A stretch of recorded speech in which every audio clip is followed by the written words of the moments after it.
I wasn't reading it for him, and we don't even tend to read each other's projects that much, to be honest. Not that we're not interested, we just kind of don't want to step on each other's toes.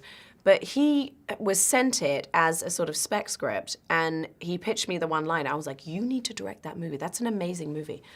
But I just had a baby, I was ready to do Mary Poppins. I wasn't sort of in the mindset of like doing another movie.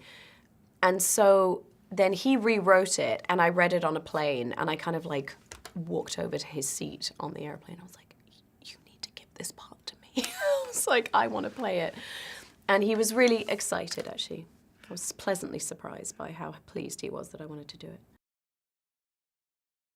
I always try and create some kind of inner life for the character and some backstory that I don't necessarily share with anybody, but it's just for me.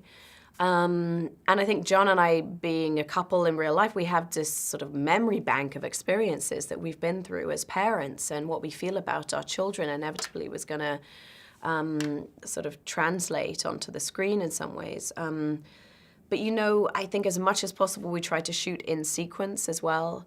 So that helps you with the through line of what you're bringing to every scene. And it was a beautifully mapped out script. And then within the scenes, we'd sort of stretch them around to see what would be the most effective way of scaring people or moving people, or, you know.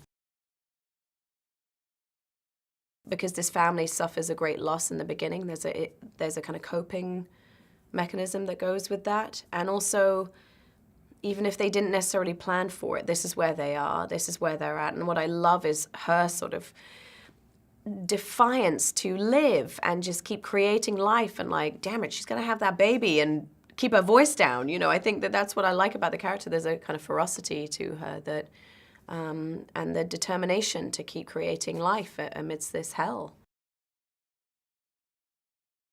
Really warm, nurturing. They are everything to her. Their safety, their happiness is paramount to her. She's a very, very nurturing character.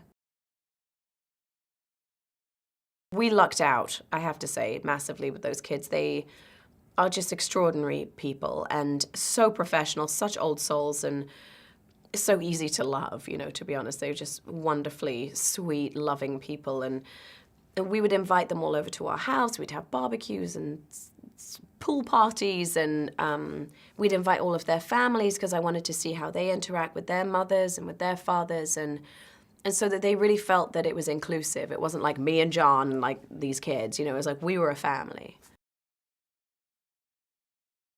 I think ultimately if you have a kind of confidence with each other and a comfort with each other, whether it's emotional or physical comfort with each other, then that is really important for these scenes and a film that essentially really is about family. As much as it's terrifying, it's a metaphor for parenthood. It's a metaphor for the dread that we all have. The idea of not being able to protect your kids from a brutal environment. I mean, Quiet Place is the exaggerated version of that, but that's ultimately what John wanted to make, is a film about family.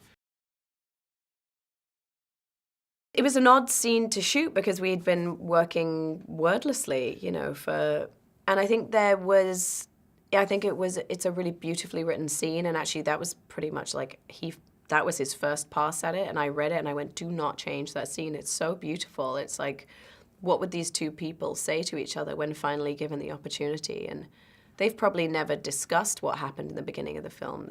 And so all of that comes out, and that line he wrote, which was like, who are we if we can't protect our children, is so what I feel about being a parent. And I like cried when I read that scene. I just was like, you can't change it. So it's really, as he wrote it, is how we did it.